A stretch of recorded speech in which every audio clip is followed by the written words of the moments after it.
Hey, what's up, everyone? I am J.A. Dudley, and as you can hear, the generator is on. This is an emergency generator that we got, this Champion right here, and it's running off of propane, but let's turn that off.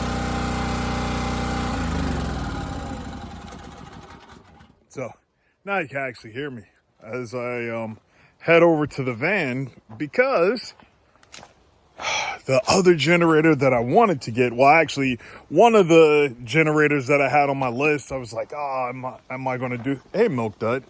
Hey, you want to say hi to the people? You're just reaching for them. Hey, girl. Hey, my Milk Dud. And hey, other puppies. So, gonna head over here, and is the van unlocked? It actually is. Got this one right here from Westinghouse. Had to order it online. It's a dual fuel with a remote control, automatic choke, all of that good stuff. And hopefully I'll be able to figure out how to wire it in. I might have to call Westinghouse. Yes, Rooster. I'm over here and I'm recording. Do you want to be on camera too? Let's go talk to the rooster, or is he going to run away? You going to say hi? Don't get all camera shy. To you too. So that's the rooster. This is a generator. I'm going to open it up, get it out, get it all set up. I walk away and then he wants to yell and scream again. But my wife has already shot at him. I've even shot at him. He just eats bullets and just keeps going. He'll stumble around for a few days and heal up. I guess that's something about roosters. I don't think we will be able to eat him because he's already full of lead. But this generator, gonna pop that open, roll it over, get oil in it, get it started up, and see if it's quieter, which it should be because it's a fully enclosed inverter generator. That's dual fuel with a remote start, something that I wanted to get for my wife because we are about to go into the dead season of winter where it's just cold out for no reason. And when the mini split is running and needs to, and the batteries need to recharge, all she'll have to do is hit the remote start, generator will start up, and we'll be good to go. Well, hopefully I can wire it up with the 2-wire start, and my inverter will be able to do that automatically, so we don't have to worry about stuff when we leave off the property, and everything will be taken care of and running. So let's get this open, hooked up, started, and all set up before the rooster comes back over. He just took his hens for a walk. I don't know what they're going to do, but if you hear some squawking and all that other stuff, you know what they're doing. That's called making eggs. And the SOG for today, well, actually that way, the SOG Q3 multi-tool. Let's see if I get the blade out with one hand. Nope, that's the file. The blade, no, the blade is on this side. I grabbed the file first. Come on, blade. And not cut myself. So, trying to one-hand this with these loose band straps. That's one. Come on, you can do.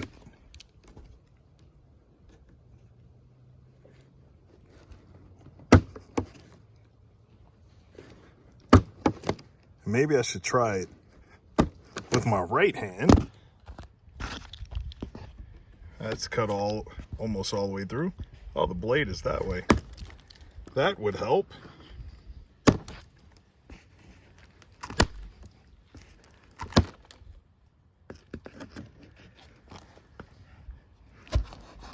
Come on. The last one, and it's done.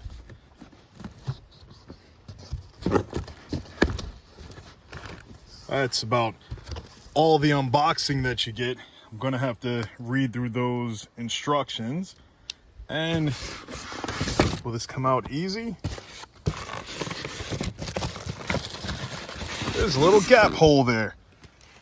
That generator is a lot smaller than I was thinking.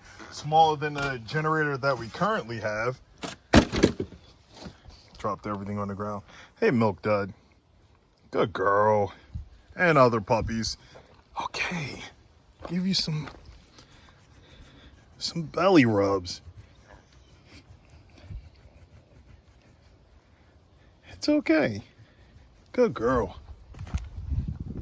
So that was the belly rub segment of this video.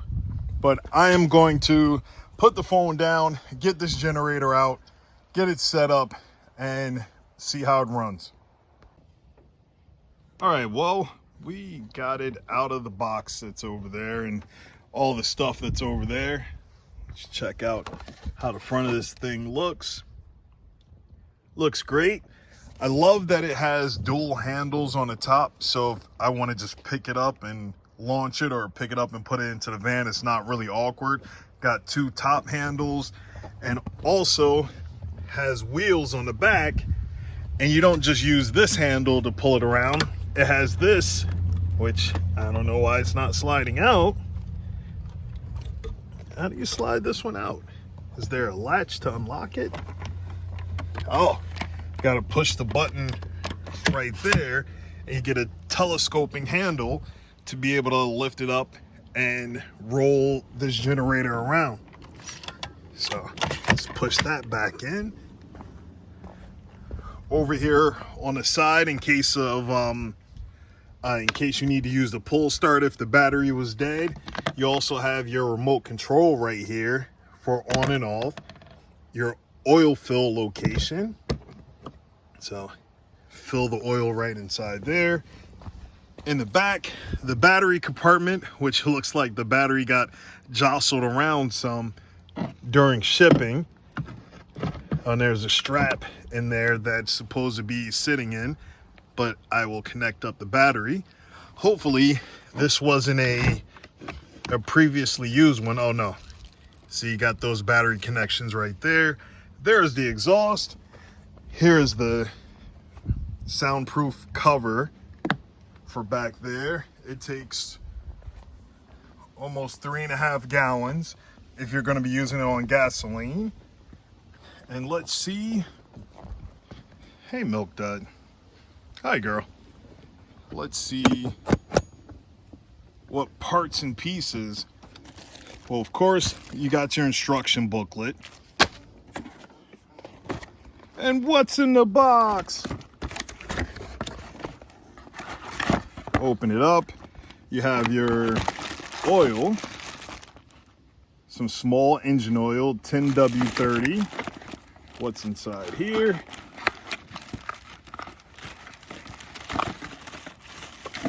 Oh, the plug to charge the battery, because I don't believe that this this generator charges the battery while it's running. Most other push button starts, they charge up the battery, but this one, I don't believe that it does. So gonna have to keep that plugged in probably to the inverter that's over there. And so the battery stays nice and charged and it'll be able to start remotely so we can leave it on. It has a oil funnel. And what is this? What? Is this the tools to change the spark plugs? Got a wrench. Yes, it is. It's just a spark plug kit. Didn't even read any of that in the instructions because I haven't opened up the instructions yet. So that's everything that's in there. And over here we have the propane.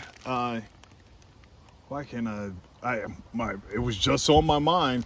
The propane regulator and the hose right here, so we can connect to the propane line. The company that I leased a 250-gallon propane tank from, they were supposed to move that propane tank here months ago, and still didn't happen yet. So I'm gonna have to get on the line with them this week so they can get that over here. So now it's time to use this oil right here to get in that generator, get the generator broken in, and get it started.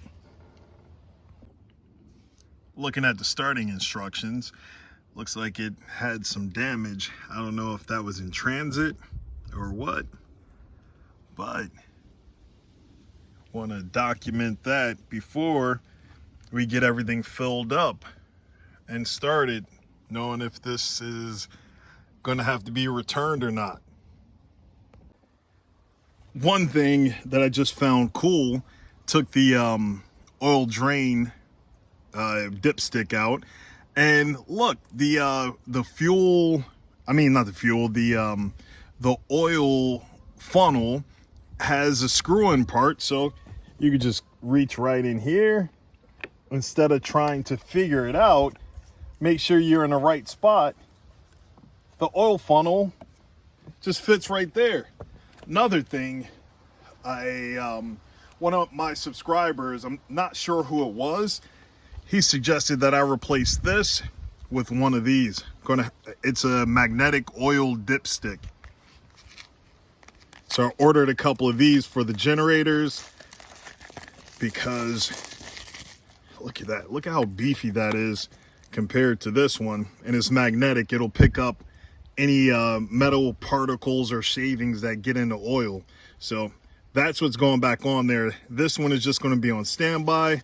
Actually going to put that in the plastic and have the magnetic one do extra work. All right, put a little bit of fuel in there. And one thing I love about this has a extremely wide fuel filler cap. The other ones, they'll have a really big chunky cap, but a really tiny place to fill fuel. Look at that. I'll have to show you on the Champion how tight and snug, on both of the Champions I have, how tight and snug the hole is.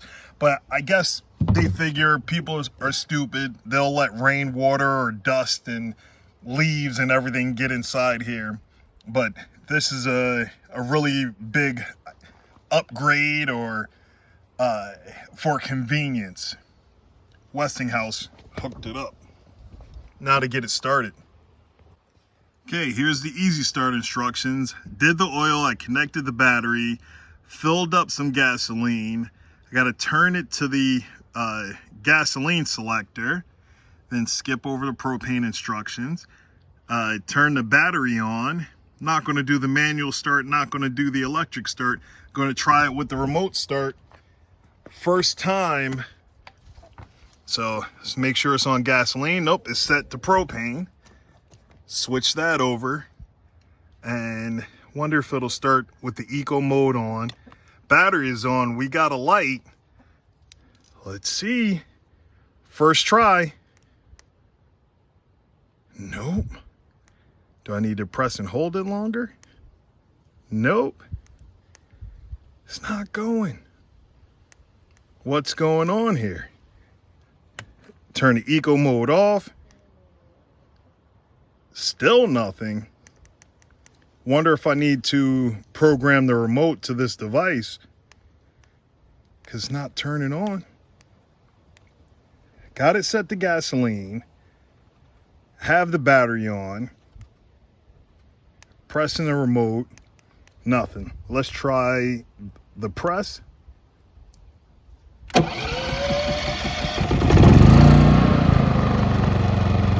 Oh, listen how quiet that thing is. Let's try to turn it off with the remote. That worked. So let's try it again for the start. Oh, that thing is awesome and super quiet. So I guess with the eco mode, it just wouldn't it wouldn't work with the remote start. Let's try it again. So it turned off, and now let's try and turn it back on again. it works with the eco mode. Just needed that first start to get everything going, because the control system most likely didn't recognize the remote control. But it's running, it's quiet. I like it. We're gonna put it through its paces later on, hook it up to our system, and see what we can get out of it. So, unlike before, I am assuming that you can hear me clearly, because I'm right next to the generator. This thing is super quiet. When I was, 10 feet away from the other generator, it was blazing loud. And this one got the remote control to start and stop it. I pressed it. You gotta press and hold it to get it to stop and turn off. That thing rocks. It's super quiet. I love it, especially being out here in the middle of nowhere. Don't want people hearing when you're starting and stopping your generator.